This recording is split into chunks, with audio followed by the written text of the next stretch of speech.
boa noite. A especialista aí já presente. Boa noite, Raquel. Tô colocando aqui o título. Bem-vindas. Vamos aguardar enquanto as pessoas entram.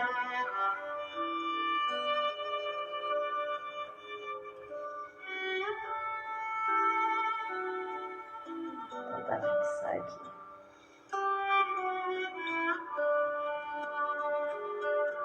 Boa noite.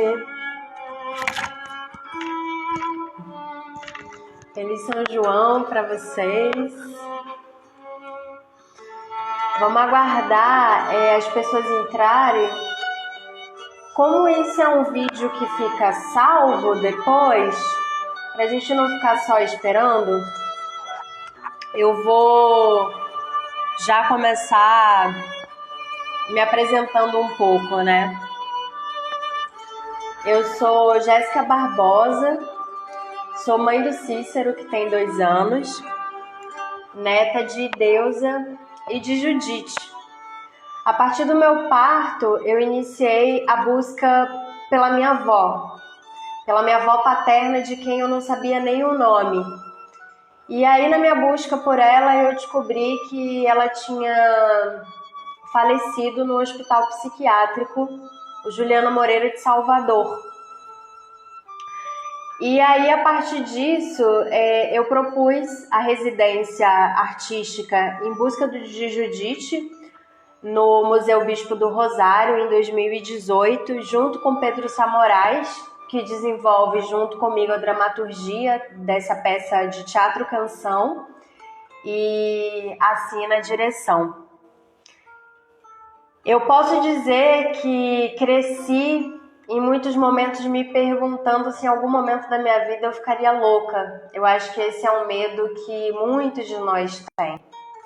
E hoje eu também posso dizer que a cada dia eu me trabalho, eu busco formas de me manter saudável, principalmente nesses dias de hoje da gente, né? Como um corte nesses ciclos de adoecimento enquanto mulher negra, principalmente. Não que eu esteja o tempo inteiro equilibrado, o desequilíbrio ele faz parte, mas a minha busca por saúde mental ela é grande. Quando eu comecei a busca por minha avó, lá dentro do Bispo, eu mudei a minha perspectiva sobre o que é a loucura.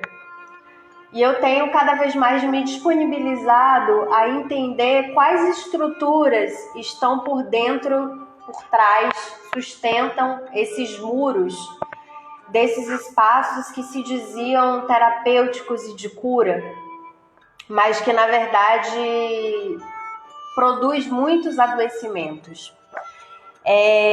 A residência artística, ela é um espaço de troca, ela é um espaço onde artistas eles podem achar interlocutores para sua pesquisa e criação artística.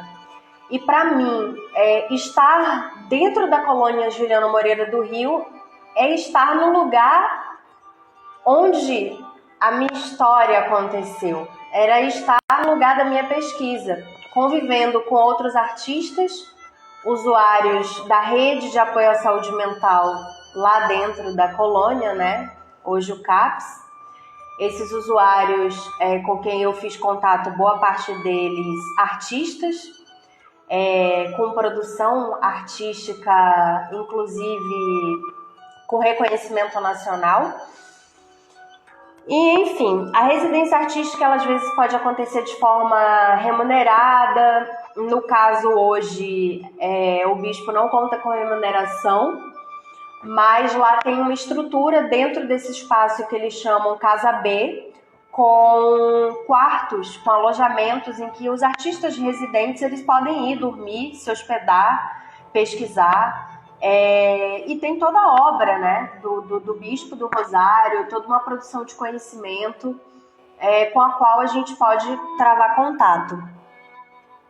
É isso, assim, eu queria agradecer muito ao Museu Bispo do Rosário que me apoia aqui na produção do Interfaces Arte e Saúde Mental.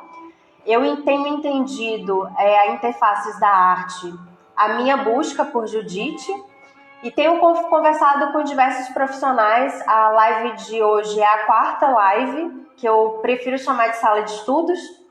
Eu vou receber Raquel Gouveia. A primeira vez que eu ouvi falar da Raquel foi na live que eu fiz com a Diana, mas passou batido. E aí, eu estava estudando no dia que eu ia fazer a live da Daniela Arbex sobre o livro Holocausto Brasileiro. E assistindo uma live, eu ouvi o nome de Raquel quando me falavam de um artigo Holocausto ou Navio Negreiro. Aquilo me chamou muita atenção, né? Holocausto ou Navio Negreiro, pô, quero ler isso. E aí eu fiquei tão entusiasmada, assim, com o pensamento, com a provocação, com os dados atuais que Raquel traz em seu estudo, que eu, na hora, convidei ela para poder vir para essa sala de estudos hoje comigo. E não poderia deixar de compartilhar todo esse aprendizado, essa reflexão, essa mudança de perspectiva que vem acontecendo comigo com vocês. Então, eu vou convidar a Raquel para entrar, para ela se apresentar para vocês. E eu vou desativar os comentários, gente. Quero dizer, todos bem-vindos, boa noite. Mas é só para a gente poder ter um pouco de atenção. É um tema sempre muito difícil de conversar. E no final, quando faltar 15 minutos para acabar, eu vou abrir para perguntas, tá bom? Deixa eu chamar a Raquel. Aqui. Oi.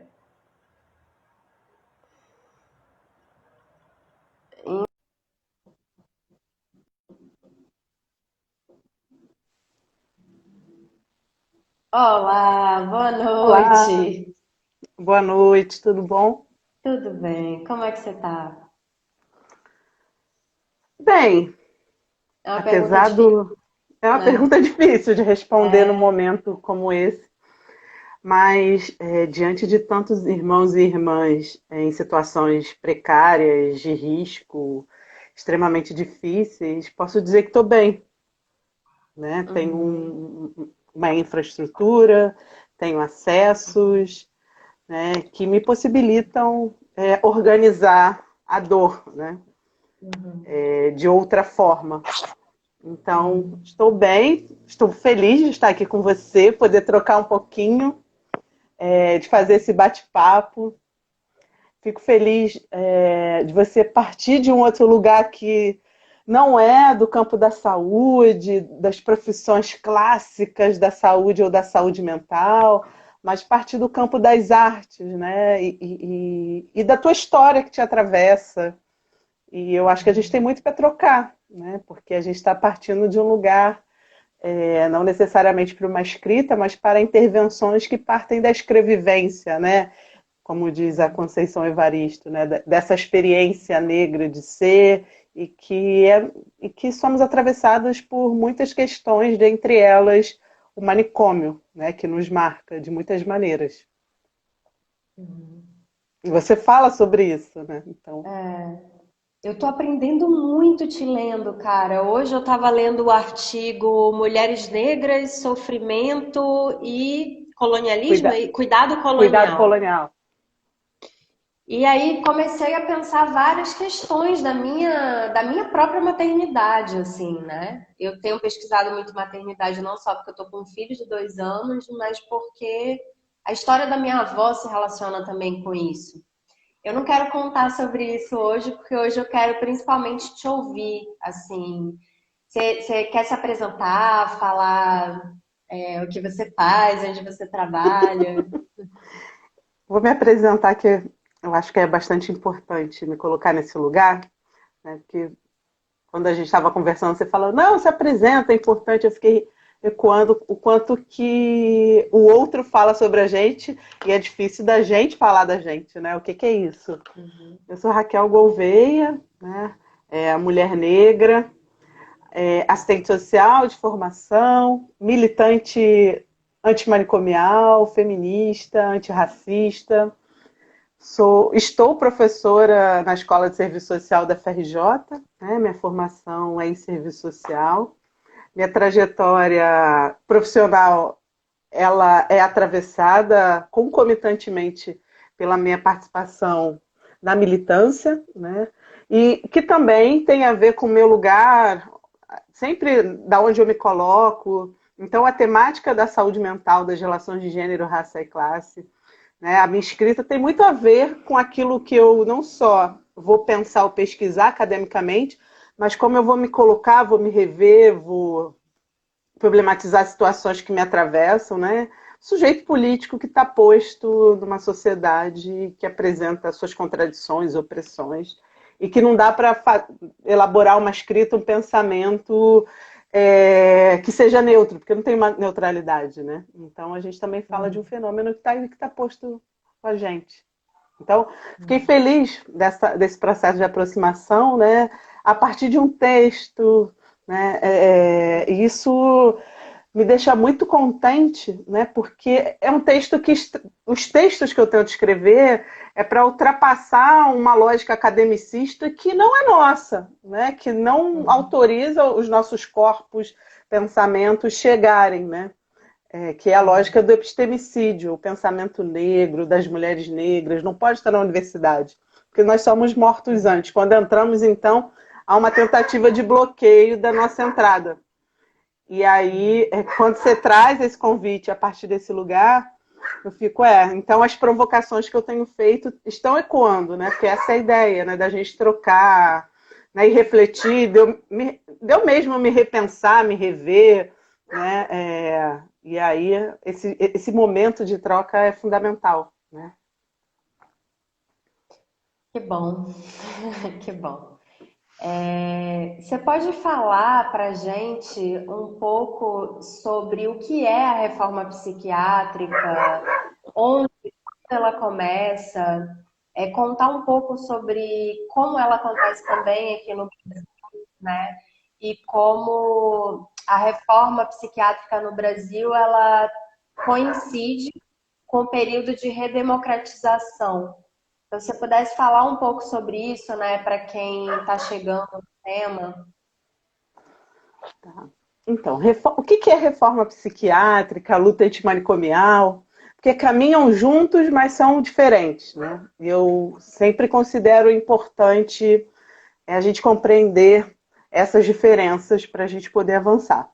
A reforma psiquiátrica, as primeiras inquietações e movimentações, né, a partir de uma literatura hegemônica que está posta aí para a gente poder compreender esses processos, ela vai sendo identificada lá no final dos anos 70, início dos anos 80, em conjunto com o processo de redemocratização, né, em que você tem o questionamento da lógica do manicômio, e aí eu quero explicar o que é essa lógica do manicômio, que vai questionar como esse modelo de tratamento, né, o modelo manicomial, ele produzia violência, ele produzia morte, né? Você também tinha o sucateamento dos vínculos dos próprios trabalhadores, e aí você também tem o próprio questionamento da lógica da saúde que está posta. Então você tem aí não só questionamento no âmbito da saúde mental, mas uma própria conjuntura sendo redirecionada, né? E o que é esse questionamento inicial do manicômio? O que é o manicômio, né? O manicômio ele está assentado no isolamento, né? No saber e poder médico. Isso é importante de frisar. É como se o saber psiquiátrico fosse aquele que direcionasse o modelo manicomial, né? O próprio hospício, a sua estrutura física, eles emergem como uma forma de tratamento. Então, o isolamento é uma estratégia, isola o sujeito, porque a partir dali ele vai ser tratado, curado e vai voltar, né, para as relações cotidianas.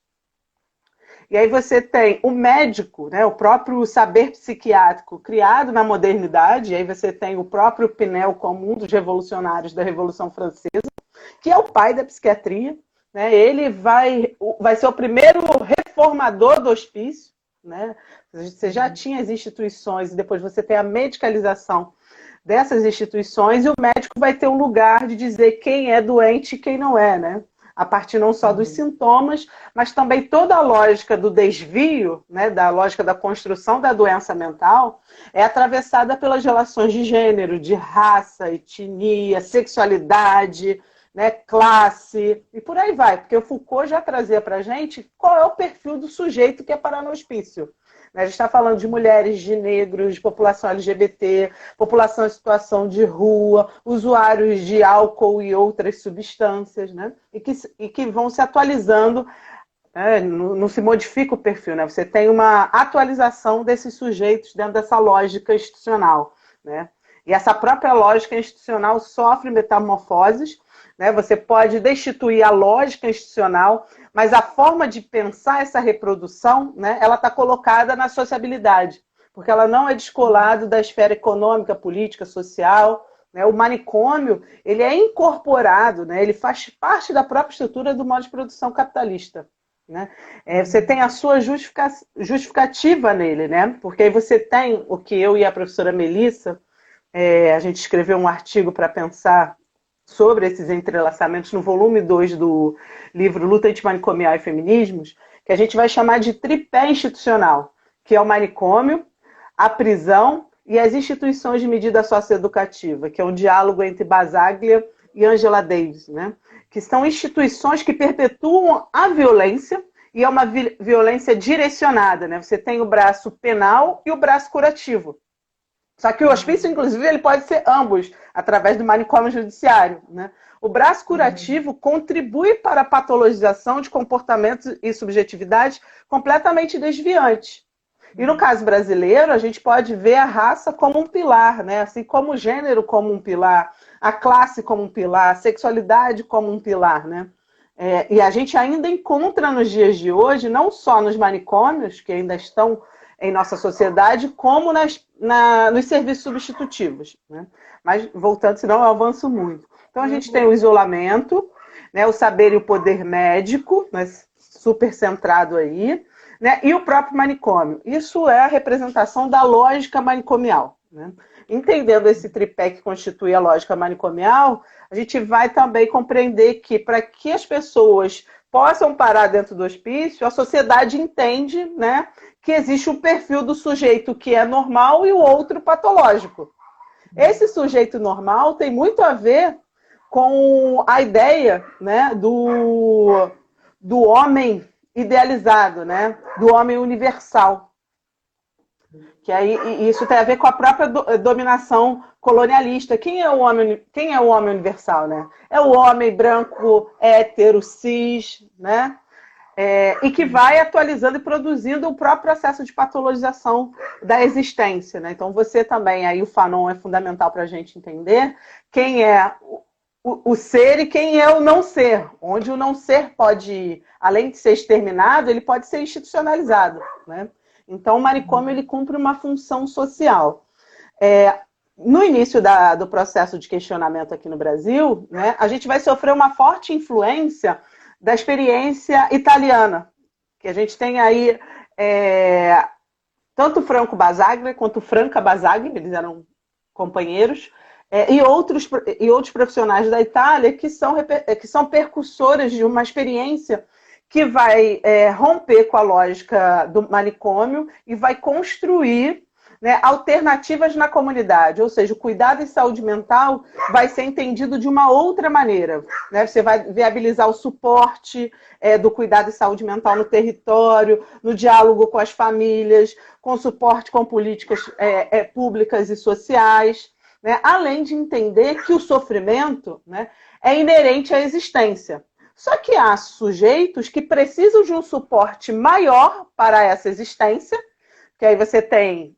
Nós não somos iguais, né? Mesmo que eu tenha uma irmã, ela não é igual a mim, ela veio da mesma mãe, do mesmo pai, a forma de existir é outra, o sofrimento são outros, né? A forma de ler o mundo é completamente diferente, né? Então, cada um vai ter a sua experiência e cada um, né, vai demandar, de alguma forma, né, o cuidado aí diante de uma sociedade que não é cuidadora. Que isso é importante a gente destacar. Nós vivenciamos uma sociedade que produz adoecimento.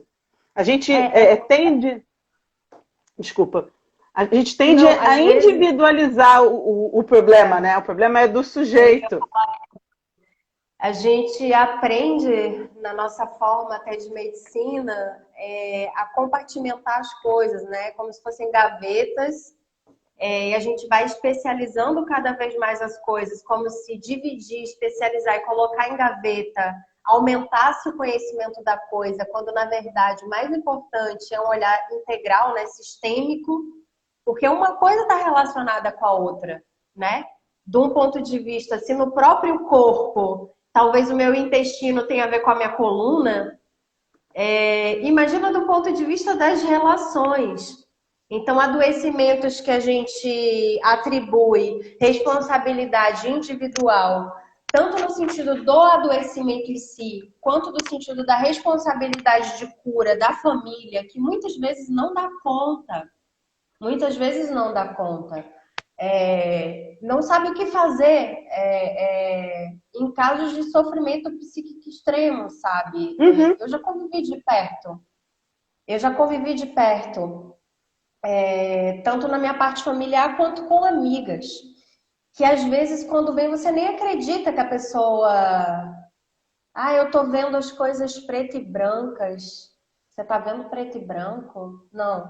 Você não, até você entender que a pessoa realmente está no adoecimento e que aquilo não é responsabilidade dela e que tem uma responsabilidade coletiva na Exato. produção e na cura desses adoecimentos.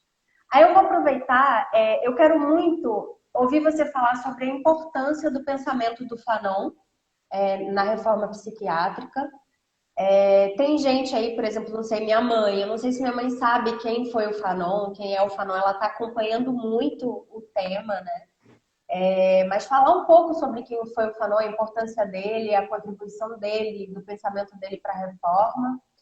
E já, talvez, emendar falando qual a importância, nesses tempos de hoje, de retrocessos, em que a gente tem o Mourão falando que o neto dele é bonito porque rolou um branqueamento da raça, né? E são essas pessoas que estão no poder. Que eu não acho que essas pessoas são loucas, eu não gosto quando chamam essas pessoas de loucas. Elas não são loucas. Elas sabem muito bem o que elas estão fazendo e que fique dito, assim, acho importante falar. Eles não têm nenhum traço de loucura, de sofrimento, ao contrário. Eles sabem muito bem o que eles estão articulando lá dentro. E aí a importância da gente falar, da gente continuar esses discursos, esses diálogos de luta antimanicomial em dias como esse, né? Então, começando em Fanon e já emendando, por que é importante falar disso? Tá.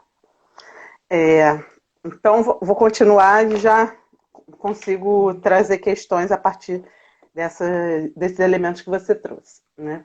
Então, pensando a origem da reforma, ela vai questionar essa lógica que está posta, né? Que era a internação psiquiátrica como saída para as pessoas de sofrimento mais grave, né? Que ainda hoje parece que é a primeira resposta para quem está em crise, né? E cabe dizer que crise todo mundo passa. A questão é como cada um, né, lida e tem as suas manifestações de crise. Eu tenho, você tem, quem está na live nos assistindo tem crise, né? Só que as pessoas que têm um grau de sofrimento grave, que precisam de um suporte para a vida diária, né?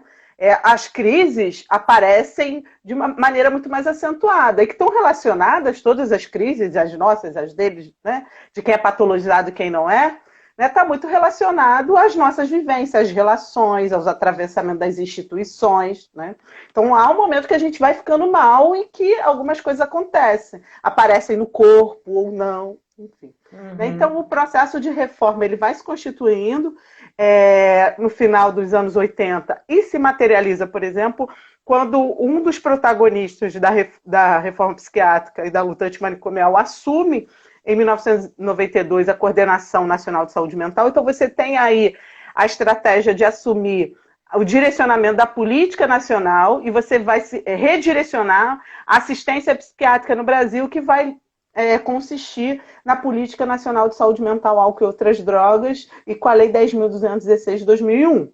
Isso é reforma psiquiátrica, né? A política pública, e que caminha em conjunto com a luta antimanicomial, né? A luta antimanicomial, ela se constitui especificamente no encontro em 87, quando usuários, familiares, trabalhadores vão construir, e aí fica a dica, leiam a Carta de Bauru de 1987, porque os princípios antimanicomiais, e essa carta, para mim, vai mostrar ali a própria influência do Fanon, né?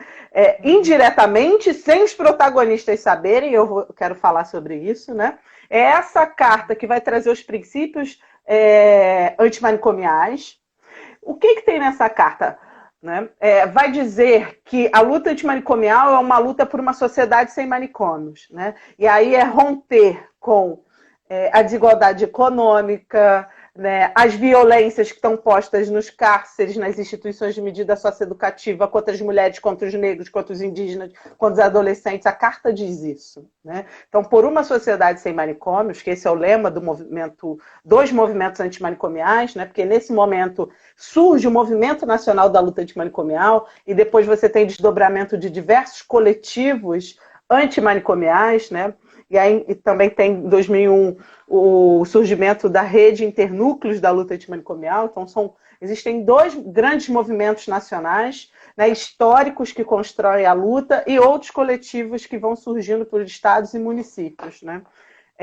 E que vão contribuir junto com as instâncias da política pública, seja na esfera nacional, das estaduais e das municipais, né? Participação nos conselhos distritais, nos conselhos municipais, do Conselho Nacional. Então, o próprio movimento vai caminhando em conjunto com as conquistas no interior da instituição, né, Estado, e aí você tem a consolidação da reforma psiquiátrica que caminha numa perspectiva antimanicomial. Só que é importante destacar que antimanicomial pode ser muita coisa, né? Você tem aqueles que não coadunam com o debate, com a perspectiva antimanicomial, que eu chamo de psiquiatria tradicional. Você tem aí a própria Associação Brasileira de Psiquiatria, alguns usuários familiares são a favor da internação como resposta, né?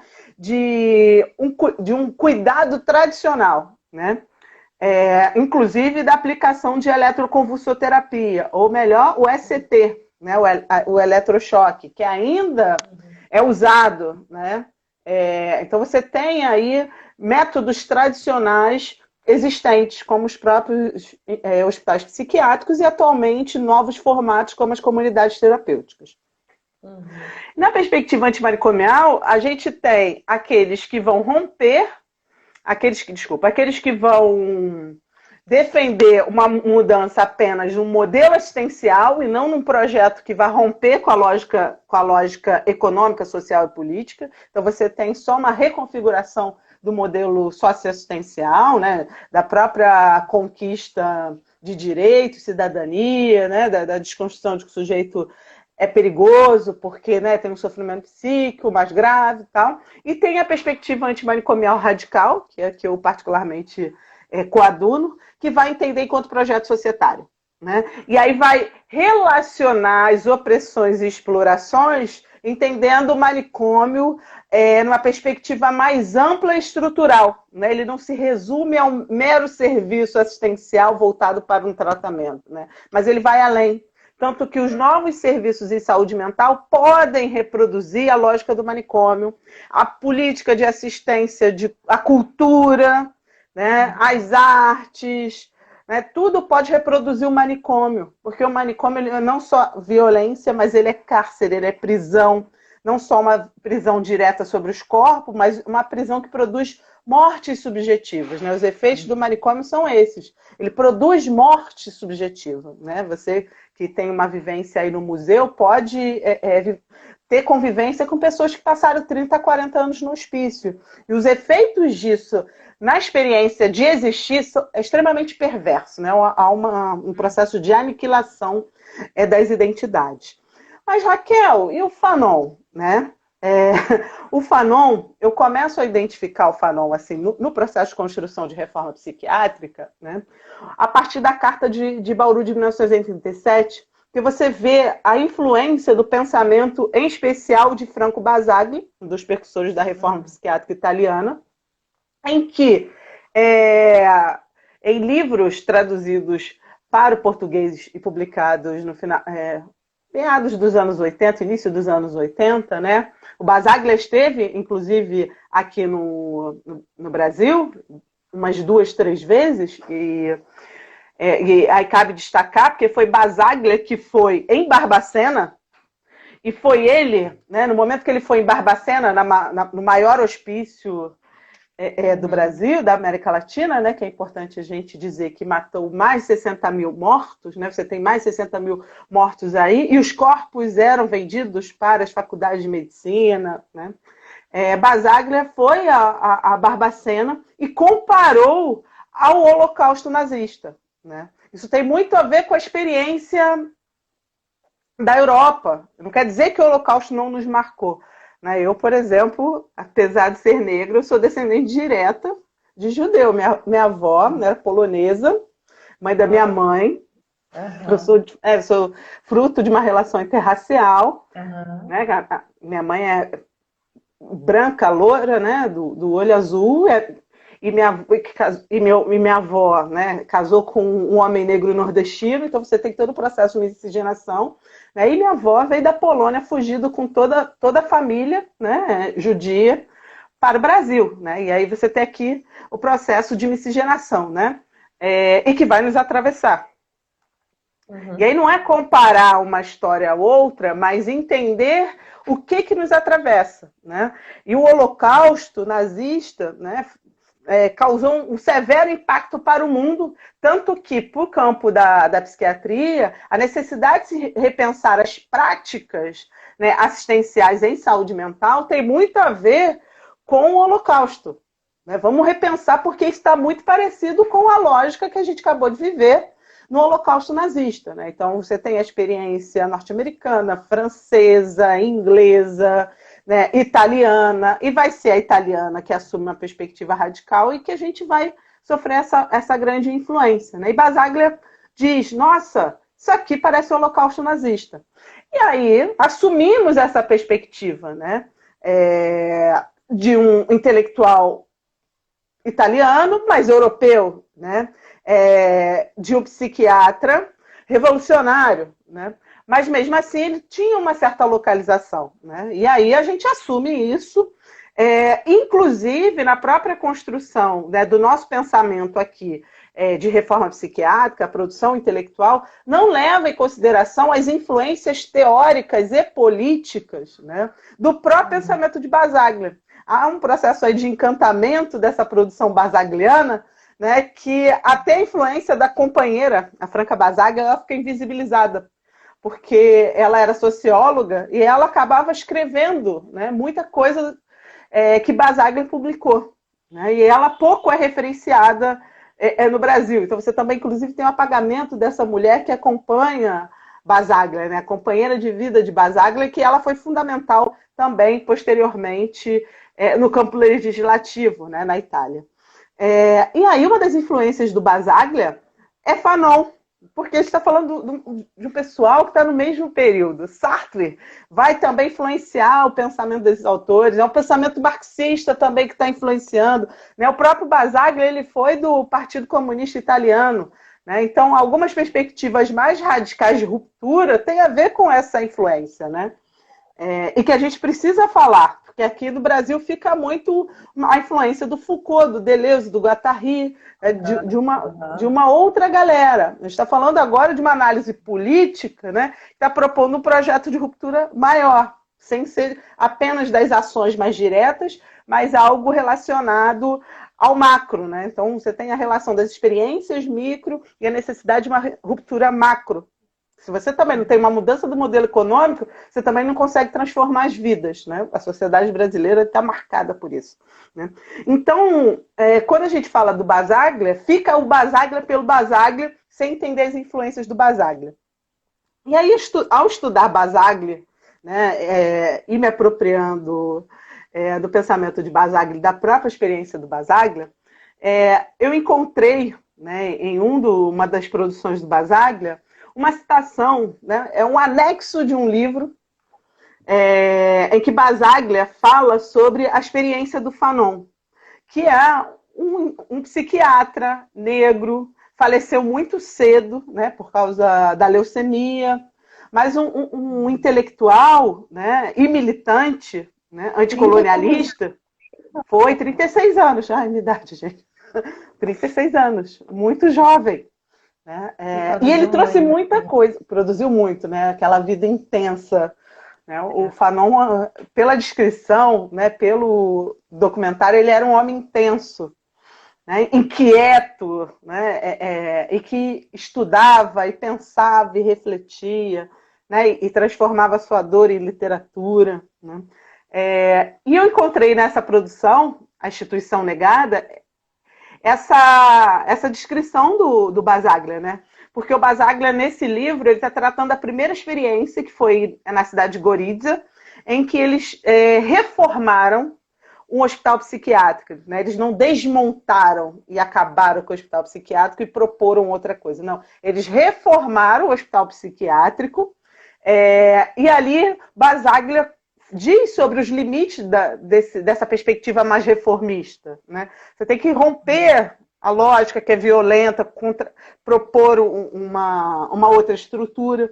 E ali ele fala que o Fanon ele se propõe a romper, que nesse momento, né, os italianos ainda estão no momento de reforma no interior do hospício, enquanto o Fanon ele rompe, porque ele vai entender que a psiquiatria detém um poder, né, e que reproduz o colonialismo, ou seja, reproduz a lógica racista, inclusive dentro do processo de patologização dos sofrimentos. E vai patologizar a partir, né, de uma diferença não só racial, mas étnica. Né? A experiência de Blida, que fica mais nítida, que foram 3 anos que Fanon ali foi chefe de um setor, ele vai fazer algumas transformações. Né? Ele tem uma influência aí na sua formação na residência em psiquiatria muito importante, né? Em um dos intelectuais mais importantes da psiquiatria francesa, que vai pensar a psicoterapia institucional. Então, Fanon, quando vai para a Blida, ele vai questionar a lógica do manicômio, vai propondo, tanto que ele vai pensar alternativas para fora, não vai separar mais as pessoas pela sua origem étnica, né? Uhum. É necessário entender, a partir dessa relação étnica, as culturas também, o que é o sofrimento para um, o que é o sofrimento para outro, e vai também, né, enquanto protagonista político, participando da luta argelina, né, pela Revolução Argelina. Né? Ele vai contribuir diretamente como médico e como revolucionário. Então, isso vai modificando a prática do Fanon em seu cotidiano, enquanto psiquiatra, mas como ator político, e o leva a uma ruptura com a lógica do manicômio. Não quer dizer que ele não deixa de clinicar, mas para ele fica insustentável manter uma lógica que produz morte, né? E ele rompe com o manicômio. E aí ele assume a sua postura enquanto revolucionário. Né? Uhum. Então ele vai para fora. Então, é disso que o Basaglia estava falando. Né? E quando eu vou relacionar essa influência que o Basaglia narra, né? E a gente vai no Fanon e pega a Carta de Bauru de 1987, entende que ali você vai identificar, ainda que os protagonistas da reforma psiquiátrica brasileira, os protagonistas originários, ou sujeitos que se colocam como protagonistas, né? Porque a pesquisa da professora Melissa Oliveira, abrindo parênteses, vai mostrar que as protagonistas são as mulheres negras, uhum. E elas ficam invisibilizadas porque quem ganha destaque na fala, né? Quem vai escrever o artigo, quem vai ser chamado são os homens brancos, héteros, né? E que tem uma certa formação, que são os sujeitos que a gente vai consumir os livros, né? Porque quem vai narrar a história? Quem é que narra a história? Porque a população negra passa pela oralidade. Agora a gente está na disputa, né, dentro da universidade, porque esse lugar nos foi negado. A gente está disputando teoricamente, epistemologicamente, as escritas e as narrativas. Mas isso é um processo.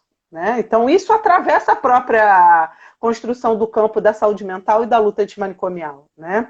E aí, quando a gente pega a própria literatura que né, conhecida, a gente não vê, né? Não, Fanon influencia, mas tem um destaque mais em Sartre. Por que Sartre, né? Está falando de alguém, de um intelectual francês. Então, tem um processo de apagamento, né? E isso vai me chamando a atenção, né? Seja na produção intelectual, mas seja também na própria produção política, né? O debate das relações étnico-raciais, das opressões, é completamente negligenciado, e a ideia de loucura, inclusive, né, ela é homogeneizada, né? O louco, né? O usuário, né?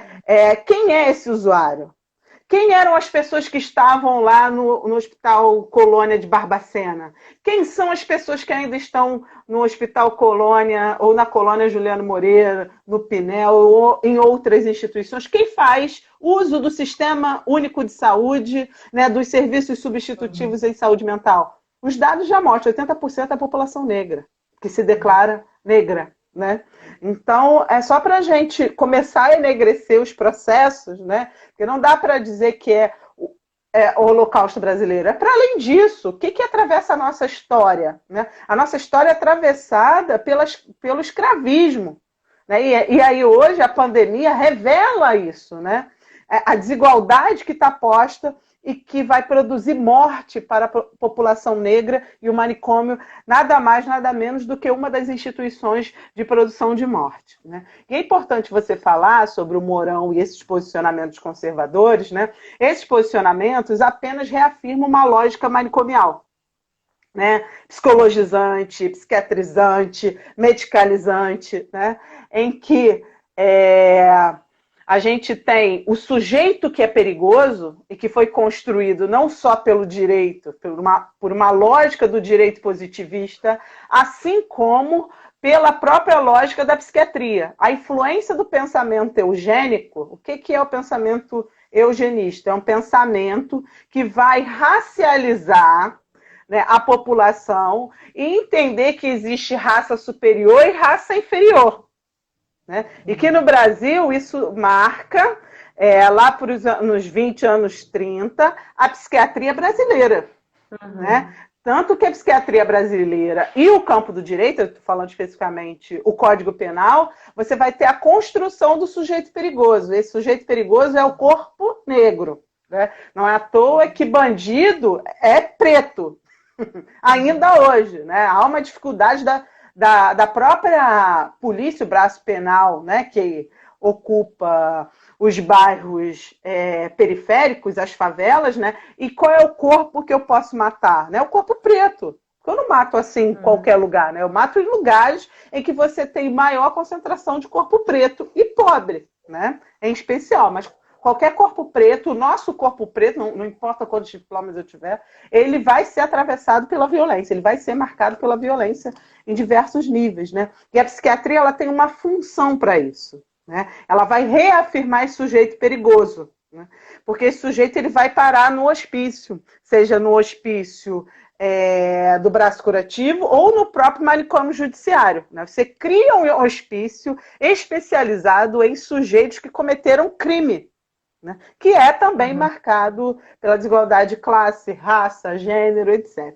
Né? Então, quando você traz essa questão do Mourão, é também, né, afirmar que esse pensamento conservador apenas vai atualizando essa lógica do manicômio todos os dias, né? De que é bom mesmo o processo de embranquecer, né? Porque você vai purificando a raça.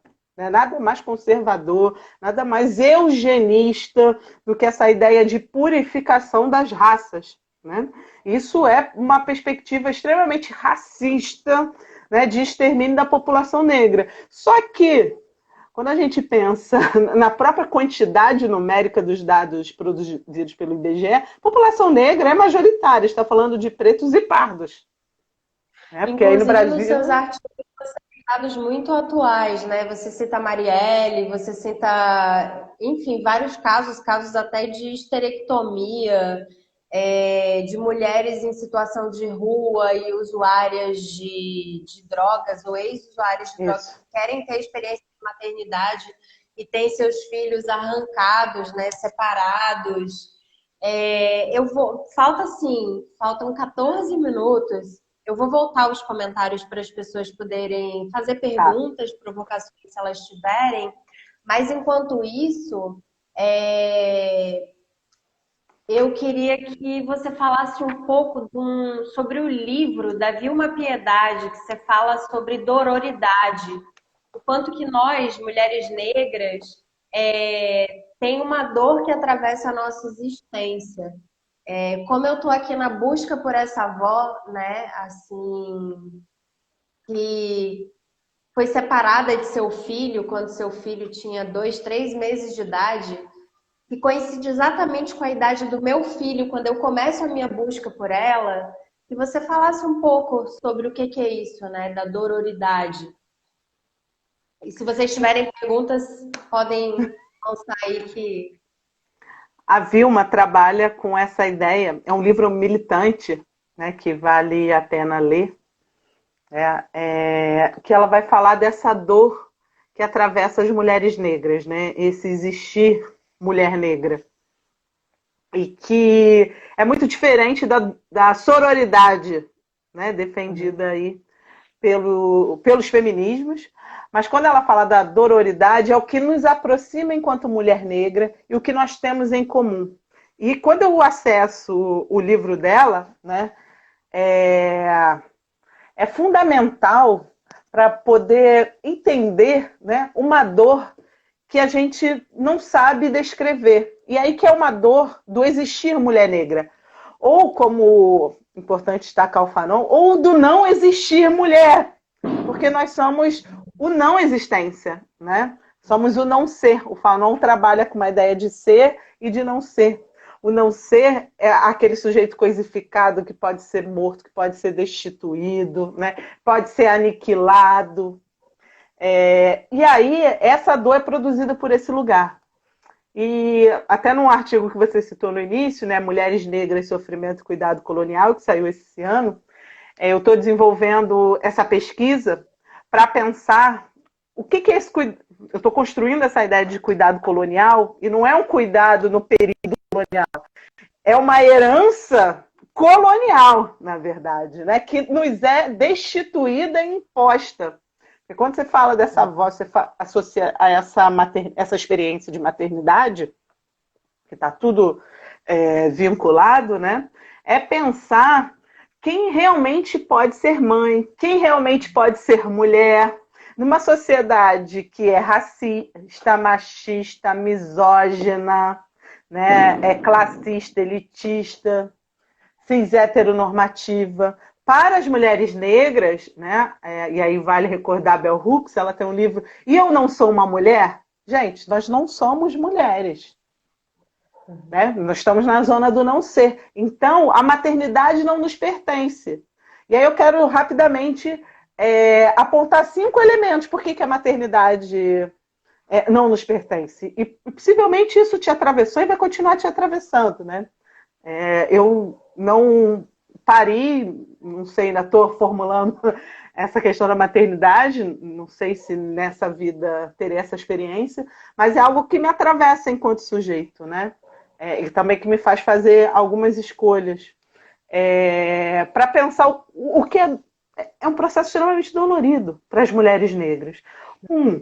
Né, pensar quem tem acesso ao aborto no Brasil, ainda que o aborto seja crime. Quem tem acesso ao aborto seguro no Brasil. Quem pode pagar. Né? Porque existem clínicas clandestinas, né, de qualidade e aquelas que são muito ruins. As mulheres negras, né, são as que morrem mais em relação ao não acesso ao aborto seguro. Né? Não estou incentivando, não. Os dados mostram. Né?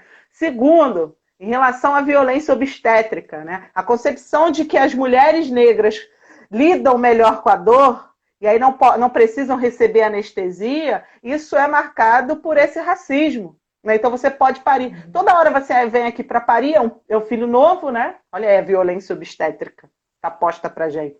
Outra, né? Se você é mulher negra, situação de rua, usuária de crack e outras drogas, você tem um perfil para ser mãe. né? Você não vai poder ser mãe, você não está adequada. Então você tem um recolhimento compulsório para retirar essas crianças e levar para adoção para uma família adequada, ajustada. Né? Você tem um modelo de família, você tem um modelo de mãe, você tem um modelo de mulher, e as mulheres negras não se encaixam. Né? E aí, se você consegue, depois disso tudo, né, conseguir criar o seu filho, né, diante de uma sociedade racista, né, e ele cresce e até chega na adolescência, né, o seu filho pode ser morto. Simplesmente por ser negro, estar indo na escola, soltando uma pipa, né, brincando com... Estão dentro de casa, jogando videogame.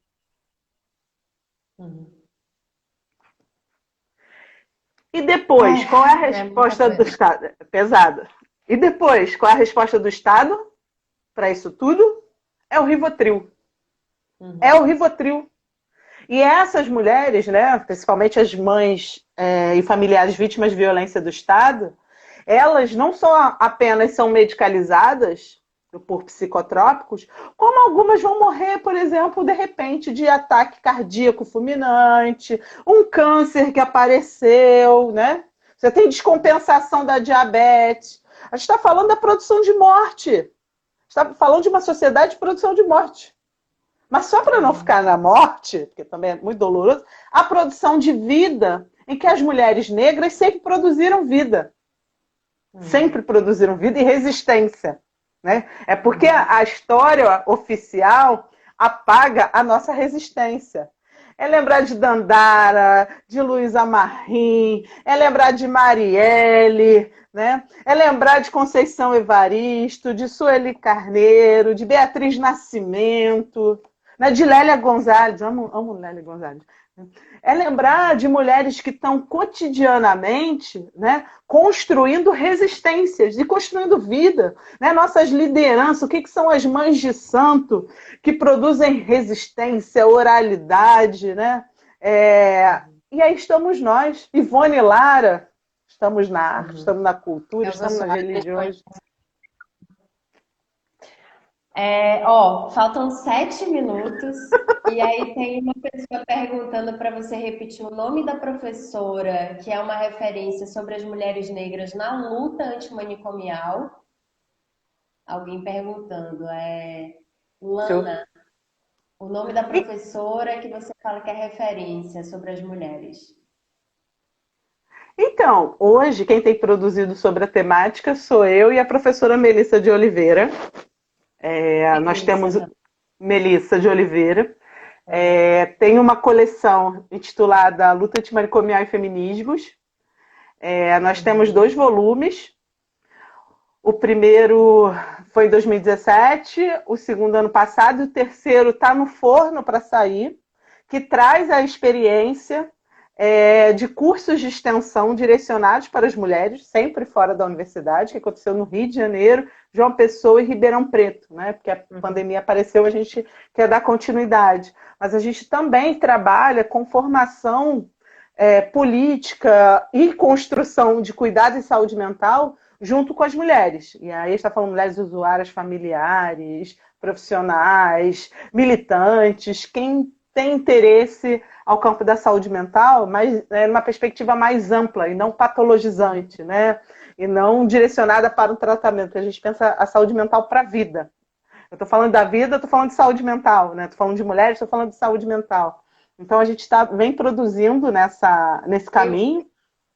Eu divulguei aqui o curso, os livros, vou colocar novamente. Se alguém quiser ter acesso aos artigos, assim, é só dar um Google, mas se quiser que eu mande, me procura no direct que eu posso compartilhar, é maravilhoso. Eu li 4 artigos, que realmente, nossa, te agradeço muito. Eu fico aqui assim, eu não consigo nem falar. E Edu, que é um amigo meu, assim, artista lá de Salvador, que é cadeirante, pessoa incrível, ele está falando também sobre a questão da categoria da eficiência, como ela é construída historicamente. Falou do livro Os Infames da História, de Lília Ferreira Lobo. Enfim, aí ele está falando aqui de novo, não negligenciar a análise sobre a deficiência nesse contexto, que elas sempre apagada, inclusive nos espaços onde reina a, a violência. E aí isso até me chama, assim, não sei se é Duta por aí ainda, mas vou me organizar para fazer uma próxima, um encontro de interfaces para falar sobre essa questão da deficiência no campo da saúde mental. Assim, é um Uhum, assunto que eu nem sei desenvolver, nem sei elaborar, mas que eu acho que é importante da gente pensar, né? Ele fez sim. uma sessão de estudos agora lá no. Ah, ele tá aí. No Centro Cultural São Paulo, maravilhosa, falando sobre como esse mundo da gente, ele é dos bípedes, né? Ele é das pessoas que não têm deficiências. É como se você precisasse necessariamente enxergar, ter duas pernas para poder andar e propor estar no mundo, né? Principalmente agora em épocas de pandemia. Então, como é que seria pensar isso em termos de saúde mental, em termos dessas violências? Eu acho que dá assunto aí para a gente conversar. Bom, faltam 3 minutos. Eu não sei se alguém mais tem alguma pergunta. Eu vou deixar depois os livros nos stories para vocês verem. Quem quiser os artigos me escreve. Queria agradecer muito a você, realmente assim. Ah, não sei, não consigo nem elaborar, mas é muito bom porque eu acho que me coloca assim num lugar de saúde, que é a saúde da lucidez, a saúde de poder saber que eu tenho responsabilidade, que eu posso atuar e propor diante dos nossos tempos, diante da minha própria história, que eu tenho como quebrar ciclos, que eu tenho como propor novas realidades, né, para nós mulheres negras. E, enfim, me dá cada vez mais vontade de estudar e de conhecer, por mais duro e difícil que seja lidar com esse tema. Assim, me coloca numa posição ativa mesmo, de pensamento e de reflexão. Eu queria te agradecer por isso. A gente poderia ficar aqui conversando muito, mas eu vou deixar essa tua aula disponível aqui, depois eu vou colocar lá no canal do YouTube. E é isso, Raquel. Obrigado a vocês que estiveram presentes até agora. Obrigada ao Museu Bispo do Rosário. Semana que vem eu vou estar com o Yuri. Eu preciso falar. Yuri é um artista trans, não binário, de Salvador, portador de transtorno mental. E a gente vai estar fazendo uma live semana que vem. Amanhã eu vou soltar a divulgação. E vou puxar aqui várias reflexões sobre a importância da gente começar a gerar renda, a gerar contribuições conscientes, né? Através desses lugares, dessas lives, como um reconhecimento do trabalho. E foi uma coisa que eu conversei com o Yuri, que a gente quer proporcionar para ela, na live com ela, a partir da semana que vem, depois eu explico sobre isso. Bom, Raquel, Obrigada pelo convite. Saudar os companheiros que estão nos assistindo até agora, né? E aí dizer que nós estamos com um curso aberto para quem quiser assistir, né? É um curso sobre o pensamento de Fanon, e aí o título é Direitos Humanos, Saúde Mental e Racismo, né? Diálogos a partir do pensamento de Fanon. É um curso enegrecido, né? A gente só tem duas professoras brancas. É importante frisar porque é um espaço fundamental da gente fortalecer os intelectuais negros, o pensamento de um intelectual negro. E o curso vai começar em agosto, toda terça-feira, durante 7 semanas, de 7 às 9, vai estar liberado no YouTube, no canal da Defensoria Pública do Rio de Janeiro. A UFRJ Defensoria construir aí essa parceria. Podem nos seguir, seja no Instagram, no Facebook, né?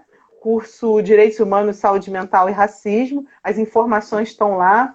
E vai ser muito legal esse momento de trocas. Vamos ter um canal também para as pessoas perguntarem para os professores. Vai ser aberto, já tem uma turma selecionada.